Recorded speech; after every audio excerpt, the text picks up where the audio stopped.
ตัวนี้เวียดนามซื้อนะครับ28,000 บาทนะครับคนไทยให้27,000เวียดนามซื้อ28,000พี่น้องง้อแขวคู่นี่เดี๋ยวเบิ่งถ่าย145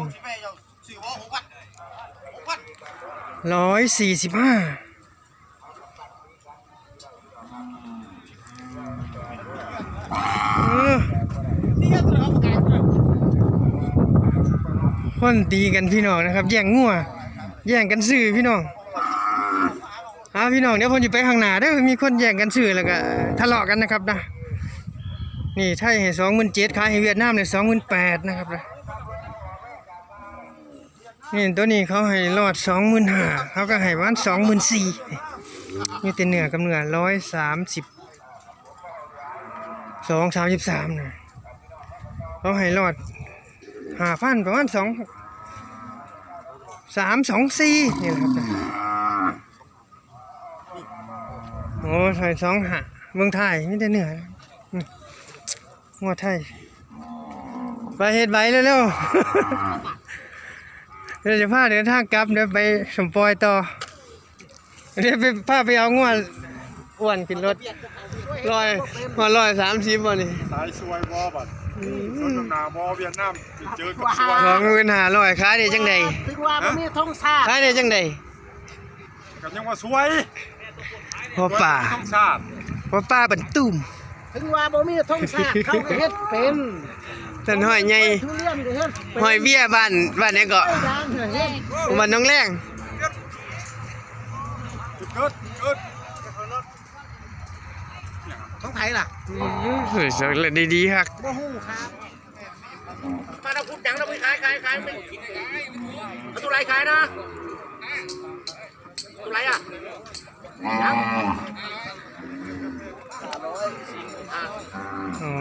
ตัวไรมัน2,000นะ2,000ขายมั้ยโอ้ให้42,000โอ้ขายเลยโอ้ใจแท้42,000เฮ้ย160บวกนะครับทุกคนตัวนี้160บวกอยู่มา165เลย42,000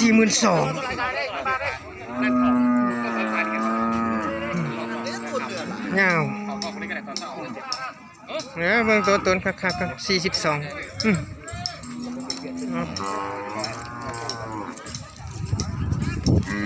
เกี่ยวไปเข้าไว้ก็ได้ตอนเช้าผมก็จ่าย40,000ก็จ่ายพี่แล้ว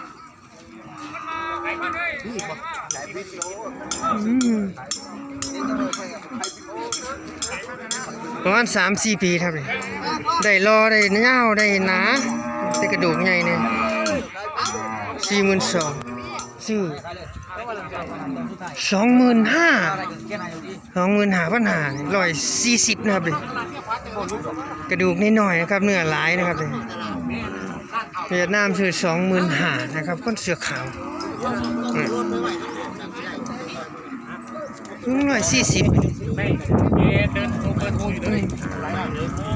แต่กระดูกนิดหน่อยนะครับเนื้อแน่นๆนะกี่นะครับ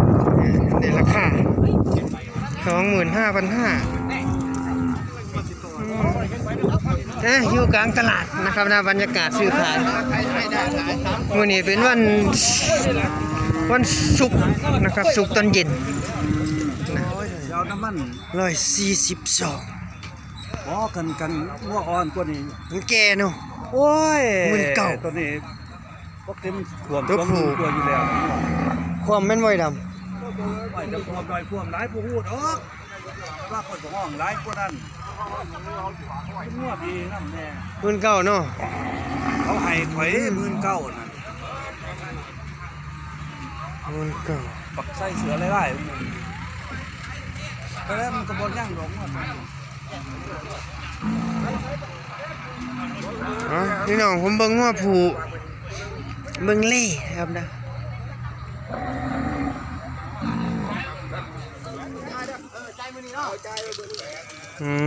จ่ายเลยมื้อนี้จ่ายเลยอาทิตย์นี้ผมไม่แน่ใจว่าเขาเพิ่นสิออกเย็นวันศุกร์เลยหรือเปล่านะครับไม่แน่ใจเป็นง่วงมันครับแล้วง่วงมัน พอคือจ่ายเงินไหม งัวแฟนซีออก1ตัวมึงสิถามมึงได้พอ2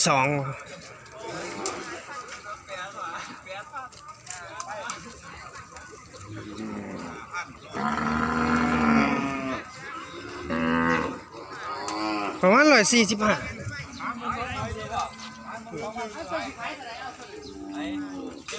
เนี่ยผมจะถามมันมึงได้เท่าไหร่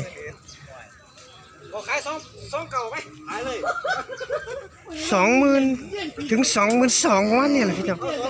นะได้เท่าไหร่ครับนี่ ขายจะบาทวะอันนี้7,800ครับ โอ้โห7,800 17,800 ใหญ่เลย คนละดีไป20,000พุ่นไปผิดพลาดทางเทคนิคแล้วซื้อเลยพี่น้อง3ตัวนี้ตัวนี้ขาย15,000นะครับนะสูง140พี่น้องอายุบ่ได้เบิ่งครับบ่ได้เบิ่งฟัน3 ปีมีนะครับนี่แกนะครับนะซื้อ15,000งัวผูนะครับราคาแรงดีนะครับ15,000เป็นเล่นะครับเป็นเล่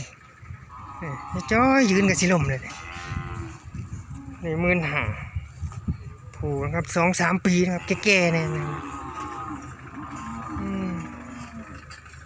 ขนกับฟูๆนะครับเพราะขันง่วไม่เหนื่อยเนี่ยขนมันสีเรียบๆตัวนี้ขนฟูๆนี่คู่นี่เขาให้ซื้อ25,500ผมก็ตีง่ายนี่ก็พี่น้องตัวแดงนี่12,000ขายแล้วนะครับเจ้าเดียวกันหลักซื้อนะครับนี่12,000ตัวแดง125นะครับเนี่ยได้รอเนี่ย12,000ตัวนี้ผมตี13,000ก็แล้วกันนะครับ137.38นะครับนะเกือบ104ครับนะ104ละตีได้104บวกลบเนี่ยตัวนี้ผมตี13,000นะครับนะมันสิดีดบ่ย่อบ่ยาวเลยพี่น้องนะผม13,000เนี่ยบ่ยาวนะครับได้ต้องสูง104ต้องแก่ๆเลยนี่แถวคู่ก็